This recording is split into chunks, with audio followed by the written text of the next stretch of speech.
Bismillahirrahmanirrahim. Assalamualaikum warahmatullahi wabarakatuh. Alhamdulillah, pada sore hari ini kita masih diberikan kesempatan, masih diberikan kekuatan, dan masih diberikan kesempatan ya oleh Allah Subhanahu wa taala kepada kita sekalian. Selanjutnya salam dan taslim kita kirimkan kepada junjungan kita Nabi besar Muhammad sallallahu alaihi wasallam. Allahumma shalli ala sayyidina Muhammad wa ala alihi sayyidina Muhammad.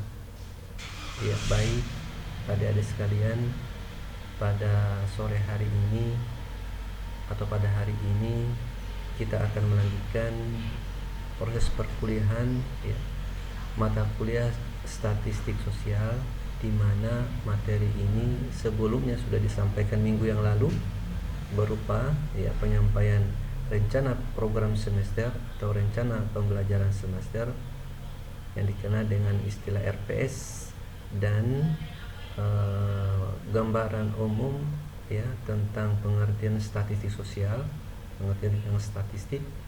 Selanjutnya juga kita sudah menyepakati ya,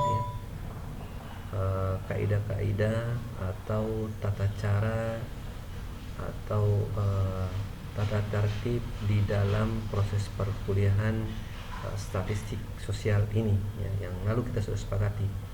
Hari ini ya saya akan mencoba untuk menjelaskan ya, untuk memaparkan tentang konsep ya atau materi statistik sosial ya. Jadi kalau kita lihat ya rencana pembelajaran semester pada statistik sosial ini untuk di pertengahan semester ini ya, saya yang bawakan ya. Jadi di pertengahan semester ini akan saya yang sampaikan sampai pada selesainya nanti pelaksanaan UTS ya. Inilah materi-materi yang terkait dengan mata kuliah statistik sosial. Jadi kita langsung saja ya, materi pertama itu tentang pengertian statistik ya. Jadi statistik itu ya seperti minggu lalu sudah dijelaskan, sudah dibahas bahwasanya statistik itu berasal dari bahasa Latin yang artinya status atau negara. Nah, kenapa statistik itu diambil dari kata status atau negara ya? Karena yang kita lihat pada perkembangannya bahwa statistik itu ya merupakan sarana atau alat yang digunakan oleh pemerintah ya untuk menghitung ya, jumlah penduduk, untuk menghitung pertumbuhan penduduk, untuk menghitung pajak, untuk menghitung jumlah aset negara dan lain sebagainya. Sehingga dari perkembangan tersebut maka lahirlah ilmu statistik ya. Kemudian statistik juga tidak hanya terbatas pada satu disiplin ilmu, namun juga statistik ini merupakan atau berhubungan dengan disiplin ilmu yang lainnya, sehingga statistik itu dikategorikan sebagai ilmu yang bersifat universal. Kemudian dari perkembangan tersebut sehingga muncullah konsep statistik, bahwasanya statistik itu tujuannya adalah menghimpun data ya, kemudian mengolah ya dari angka-angka yang terkaitan dengan jumlah kependudukan dan sebagainya. Nah, untuk itu maka mari kita coba lihat beberapa pandangan teori tentang pengertian statistik. Jadi statistik itu adalah ilmu yang terdiri dari teori dan metode yang merupakan cabang dari matematika terapan dan membicarakan tentang bagaimana pengumpulan data, meringkas data, mengolah dan menyajikan data serta menarik kesimpulan dari hasil analisis untuk menentukan keputusan.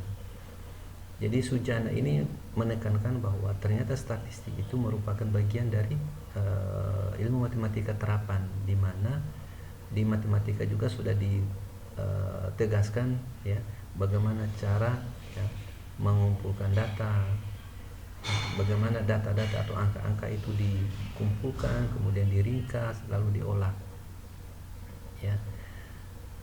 Kemudian setelah diolah itu baru dianalisis dan disajikan, sehingga dari hasil penyajian tersebut melahirkan sebuah kesimpulan ya. Jadi ini penekanan dari pandangan Sujana. tahun 1992. Kemudian pandangan lain oleh Proston dan Poden mengatakan bahwa statistik itu merupakan metode untuk pengumpulan, pengolah, dan penyajian serta menginterpretasi data yang berwujud angka-angka. Ya, ini dikenal dengan kalau dalam metode penelitian itu dikenal dengan metode statistik deskriptif. Artinya apa? Dia sudah mengembangkan ya konsep bahwa statistik tadi ya merupakan ilmu dari tahap pengumpulan, diolah, kemudian disajikan, setelah disajikan lalu dideskripsikan atau diinterpretasikan ya dari angka-angka tadi ya. Dari tabel yang dibuat kemudian dideskripsikan apa makna dari angka-angka tersebut. Ini biasanya dipakai oleh penelitian-penelitian yang bersifatnya statistik deskriptif.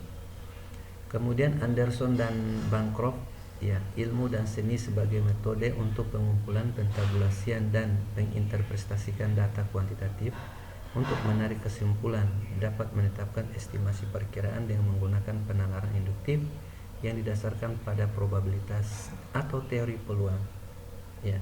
Jadi Anderson ini penekanannya adalah dari metode yang ditetapkan tadi ya, bagaimana mengumpulkan data, kemudian pentabulasian dan penginterpretasian data tersebut ya, juga dapat menetapkan estimasi atau perkiraan ya dengan menggunakan penalaran induktif untuk menetapkan probabilitas atau teori peluang.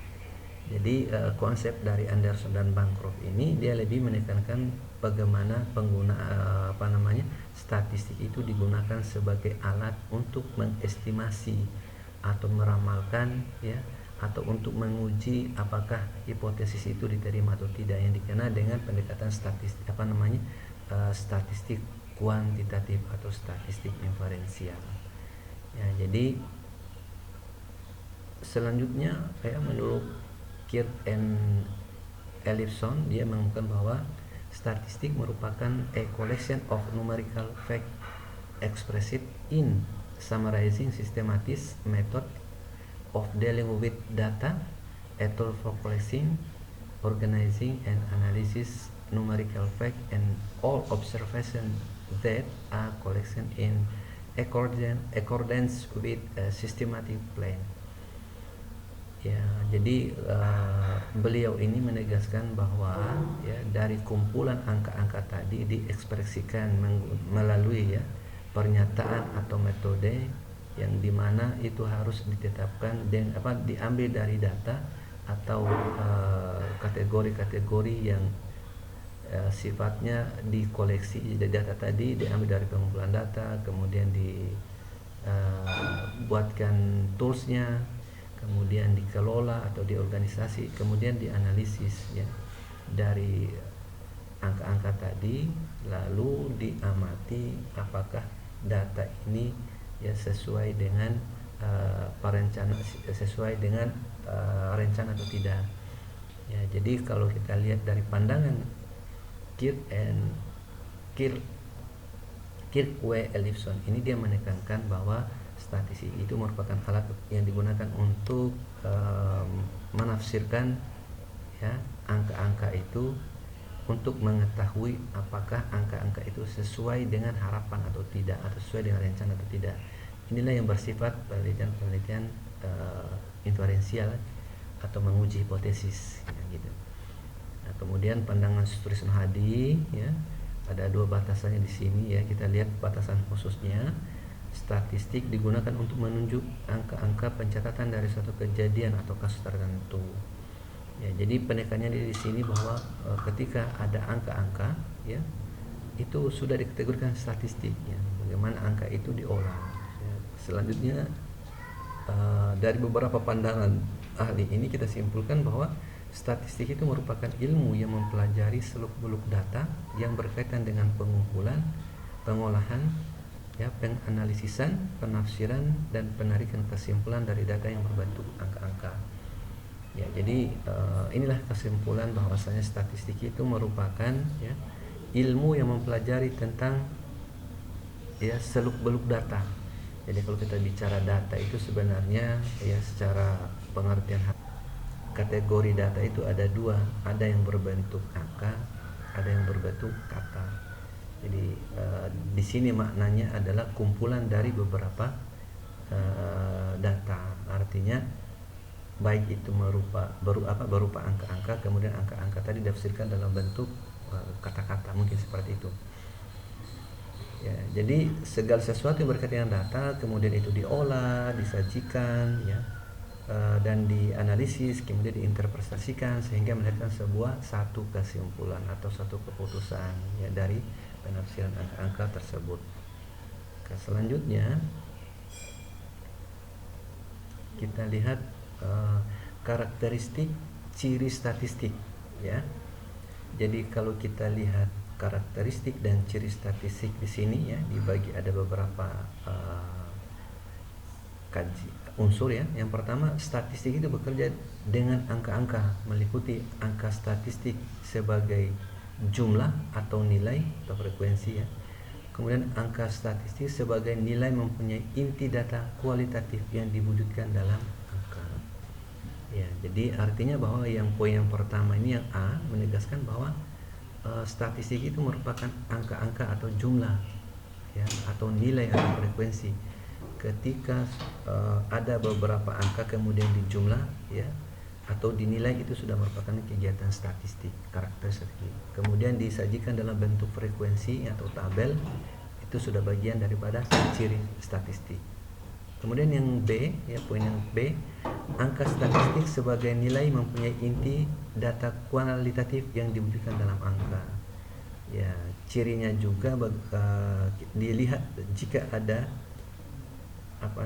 angka-angka ya kemudian dideskripsikan, itu juga dikategorikan sebagai ciri statistik. Kemudian selanjutnya statistik bersifat objektif. Kemudian selanjutnya statistik bersifat universal. Ya, statistik bersifat objektif artinya apa? Statistik ini bisa dilakukan bisa dijadikan ya atau digunakan untuk yang mengkaji atau menganalisis fakta ya sesuai dengan apa yang terjadi ya, sesuai dengan empirisme yang ada di lapangan. Selanjutnya statistik bersifat universal artinya apa ya? Jadi statistik ini merupakan ilmu yang mempunyai hubungan dengan disiplin ilmu yang lain ya, makanya dia dikategorikan sebagai universal. Dia mempunyai hubungan dengan ilmu yang lain ya. Statistik mempunyai hubungan dengan ilmu ekonomi, statistik berkaitan dengan ilmu pendidikan misalnya, statistik berhubungan dengan ilmu ilmu tentang keuangan ya, statistik berhubungan dengan ilmu-ilmu tentang tentang bisnis misalnya ya. Jadi makanya statistik ini dikategorikan sebagai ilmu yang bersifat universal. Kemudian selanjutnya ya kegunaan statistik ya. Kalau kita lihat kegunaan statistik di sini ya, yang pertama itu dia berguna sebagai komunikasi atau media untuk menyambungkan informasi atas data yang dijadikan sebagai dasar pengambilan keputusan ya. Jadi kegunaannya itu sebagai media atau komunikasi, bagaimana data-data tadi diinterpretasikan sehingga melahirkan sebuah pernyataan yang mudah dipahami ya. Kalau hanya berupa angka-angka kadang-kadang belum memberikan informasi yang jelas, tapi dengan deskripsinya, dengan interpretasinya, sehingga orang atau masyarakat menyebabkan dia memahami ya. Yang kedua, deskripsi mengilustrasikan data dan penyajiannya, artinya apa yang dideskripsikan tadi merupakan gambaran dari angka-angka yang di atas ya. Ya, kemudian bagaimana penyajiannya tadi bisa disajikan secara secara komprehensif ya. Kemudian kegunaan statistik ya sebagai regresi atau meramalkan pengaruh atas data untuk mengantisipasi gejala-gejala. Jadi statistik juga ini berguna ya untuk meramalkan potensi-potensi yang akan datang ya, dikenal dengan uji regresi ya. menguji alat uji yang digunakan untuk meramalkan hal-hal yang akan diperkirakan terjadi di masa-masa yang akan datang. Selanjutnya bidang kajian statistik ya. Kalau kita lihat bidang kajian statistik itu ya, kita bagi menjadi dua. Yang pertama statistik deskriptif, kemudian statistik inferensial ya. Ciri-ciri statistik deskriptif, yang pertama distribusi frekuensi, kemudian penyajiannya dengan menggunakan grafik, bagan, dan diagram ya. Kemudian pengukuran tendensi sentral, pemusatan, itu meliputi mean, median, dan modus. Kemudian ya ciri-cirinya atau bidang kajiannya ya, pembagian distribusi kuartil, desil, dan persentil, kemudian variabilitas range, kemudian mean, deviasi, standar deviasi, z-score, kemudian menggunakan angka indeks dan time series. Kemudian statistik inferensial ya, probabilitas atau teori ya, kemudian probabilitas dan teori kemungkinan ya. Jadi inferensial itu sudah menggunakan teori kemungkinan atau probabilitas. Kemudian distribusi teoritis, kemudian sampling dan distribusi sampling, studi estimasi, kemudian uji hipotesis, kemudian analisa korelasional dan uji signifikansi, kemudian analisis regresi untuk peramalan ya. Jadi banyak banyak kajian-kajian yang ditegaskan di dalam studi inferensial ya. Intinya itu bagaimana menguji estimasi dan menguji hipotesis ya, kemudian uji korelasi dan lain sebagainya. Itulah bidang kajian daripada statistik deskriptif dan statistik inferensial. Kemudian berdasarkan bentuk distribusi parameter ya, dibagi menjadi dua juga. Yang pertama statistik parametrik dan non parametrik ya. Statistik parametrik adalah bagian statistik di mana parameter populasi diketahui mengikuti distribusi normal dan memiliki variasi yang homogen ya. Ini artinya bahwa statistik ini populasi yang dilibatkan itu ya berdistribusi secara normal dan memiliki variasi yang homogen ya. Jadi biasanya dipakai oleh menggunakan metode ya, biasa menggunakan metode distribusi proporsional sampling ya. Jadi sampel itu ditetapkan berdasarkan distribusi secara proporsional ya. Kemudian ada namanya statistik non parametrik ya, jenis statistik di mana parameter populasi tidak mengikuti distribusi normal atau distribusi bebas atau free distribution dan variasi tidak perlu homogen ya. Ini biasanya digunakan penelitian yang kualitatif non parametrik, artinya populasinya itu tidak terlalu homogen tapi